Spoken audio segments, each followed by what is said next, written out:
کراچی کے شادی ہالز مالکان نے وفاقی حکومت سے 16 مئی سے ہالز کھولنے کی اپیل کر دی۔ چیئرمین ڈیکوریٹرز اینڈ کیٹرز ایسوسی ایشن قیس شیخ نے اپنے ویڈیو پیغام میں انڈسٹری بند ہونے سے لاکھوں لوگوں کی بے روزگاری اور اسے خودکشیوں کی وجہ قرار دیا۔ میں اسد عمر صاحب سے اپیل کرتا ہوں کہ اسد صاحب، آپ کی اس لاک ڈاؤن کی وجہ سے لاکھوں لوگ بے روزگار ہو چکے ہیں۔ مالکان نے پوری کوشش کی کہ کسی بھی طرح ان کا جو کر سکیں وہ کریں، اور مالکان اس میں جتنے کامیاب ہو سکتے سے ہو گئے ہیں، لیکن بعض جگہ نہیں ہو سکے۔ ہمارے اوپر کرایوں کا بوجھ بہت ہوتا ہے، KEC کا بوجھ بہت ہوتا ہے۔ ہم نے اپنی طرف سے پوری جنگ کی، مالکان نے اپنی عیدیں چھوڑ کے اپنی لیبر کے لیے، اپنی امپلائیز کے لیے جو کر سکتے تو وہ کر دیا۔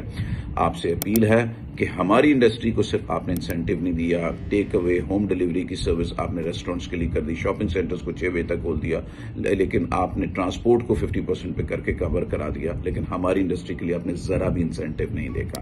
میری آپ سے ریکویسٹ ہے کہ 17 مئی سے آپ اس شادی ہالوں کو کھولنے کا اعلان کیجیے، تاکہ عید کے بعد جن جن گھروں میں شادیاں ہیں ان وہ لوگ تکلیف سے نکلیں اور اپنی بیٹیوں کی شادیاں پراپر طریقے سے کروائیں اور روزگار چلے۔ ادروائز آپ کی اس اقتدام کی وجہ سے 15-20 لاکھ بے روزگار ہو جائے گا، خودکشیوں پہ پوزیشن آ جائے گی۔